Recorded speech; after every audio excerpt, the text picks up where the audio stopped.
Summary of the Tattooist of Auschwitz by Heather Morris. In April 1942, Lale, who is 25 years old, is traveling through Europe on a train. He is crammed in with other Jewish men in a cattle car. There is no plan for where they will go. Lale's family is from Krompacki, Slovakia. He volunteered when he learned that the Nazis were making Jewish families give up a child older than 18 to the government. The Germans said they would put him to work, but when he showed up, he didn't know what he was supposed to do. That's why he's wearing a suit. He wants to look good no matter what his job is. Though, after going days without food on the train, he knows that his new job won't need a suit. When the train gets to its stop, SS officers yell orders and make the people inside to get off. Lale does what the Nazis tell him to do while they hit people with the barrels of their guns if they don't. His group is then led into a building, where they line up and wait to have their ID numbers tattooed on their arms. He finds out that he has arrived at Auschwitz and will be put to work during this process. The inmates are told to take off their clothes and go into a big shower after getting their tattoos. When they get back to their room, their clothes have been changed into striped prisoner clothes. Lale puts them on before the Nazis shave his head. He is then taken to a place called Birkenau, which is a few miles away from Auschwitz's main area. He is in charge of Block 7, which is a building with bunk beds that are shared by 2 to 4 criminals. Lale and a train passenger named Aaron sleeps in a bunk with 2 other people and waits all night for food to arrive in the morning. Lale goes outside to pee in the middle of the night and is glad to see that there is a ditch for prisoners to use. As he gets closer, he sees 3 prisoners sitting over this ditch and talking quietly. But before he can get too close, he sees 2 SS officers coming up behind them. They kill the 3 prisoners without notice and then move on without a word. Lale promises himself that he will make it through Auschwitz no matter what. People who are in jail get cups of weak soup in the morning. As they try to down it, Lale and Aaron talk about how bad it tastes, which makes their bond stronger. After that, they meet their capo, who tells them he's their boss. As Lale climbs a ladder to work on the roof of a half-built house, he comes across 2 Russians. Thanks to the fact that Lale knows more than one language, he can talk to these guys and learn how to do his new job best. In addition, they tell him important things about life in Auschwitz, like how power worked in the camp. One day, Lale passes out after seeing another horrible murder. It turns out that he has typhus. He finds out he's been asleep for days when he finally wakes up.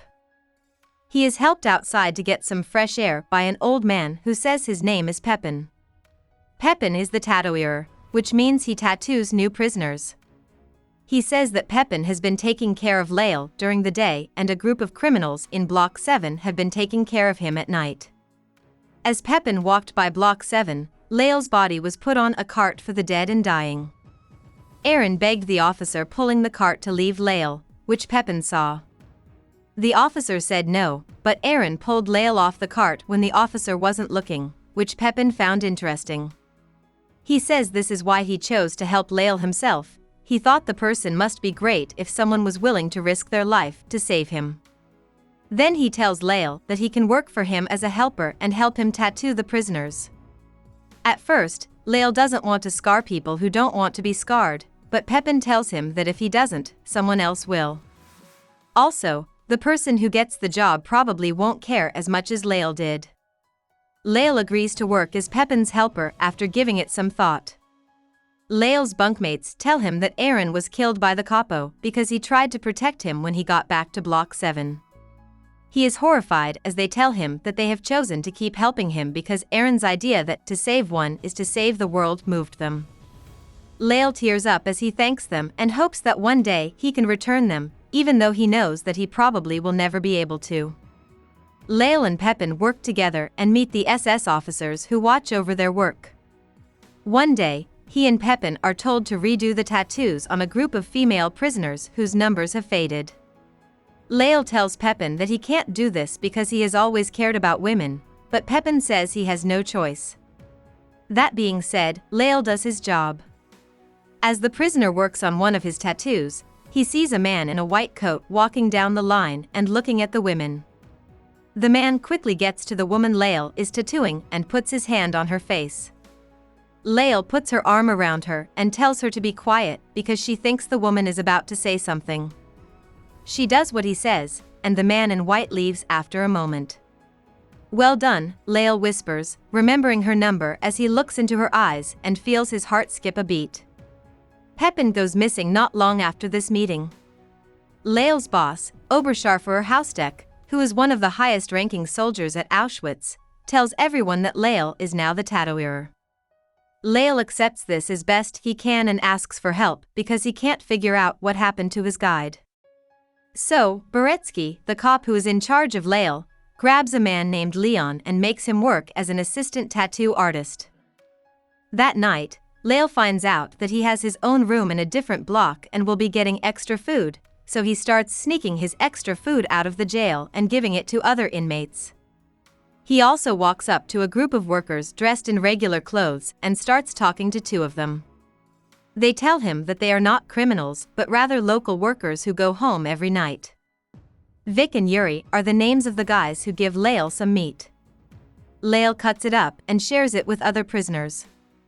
Victor and Yuri also agree to bring more things to Lale, but Lale tells them not to give him anything else until he figures out how to pay them. Lale tries to get in touch with the woman who made his heart skip a beat at this point. He remembers her phone number and asks Beretsky, who he has become friends with, to leave her a note. Beretsky tells Lale over and over that he can kill him whenever he wants, but Lale agrees to deliver the note. After writing back, the woman says her name is Gita. By leaving notes like this, they decide to meet on Sundays, when inmates are free to move around the grounds. Gita is shy at their first meeting, but it's clear that they both feel something for each other. During this time, Lale also makes plans with two women whose job it is to look through the belongings of former prisoners for valuable items. Vic and Yuri give these women sausages from Lale, and they agree to bring him money and jewels.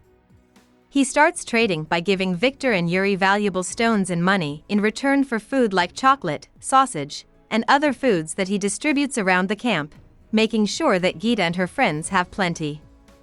At one point, Gita gets typhus, which is very dangerous for her life. Lale is upset, so he pays Victor and Yuri to get medicine for her. He then gives it to Gita's friends Dana and Ivana, who give it to her. While Lale waits to see if Gita will get better, he learns how much he cares about her. Even though he doesn't know her very well, she won't even tell him her last name until they leave Auschwitz. So, when she gets better, Lale tells her over and over that they will one day have a family and be able to kiss and make love whenever they want. Gita doesn't want to share his positivity at first, but she eventually comes around to it. One day at work, Lale tattoos a huge guy named Jakub, who tells her that he's very hungry. Lale tells Jakub to hide nearby instead of following everyone to his block because he needs more food than most people his size. Lale takes Jakub back to his private room at the end of the day, feeds him, and leads him to where he's supposed to be. He does this knowing that he may have saved this man's life because Jakub would have died of hunger if he had to wait until the next day to eat.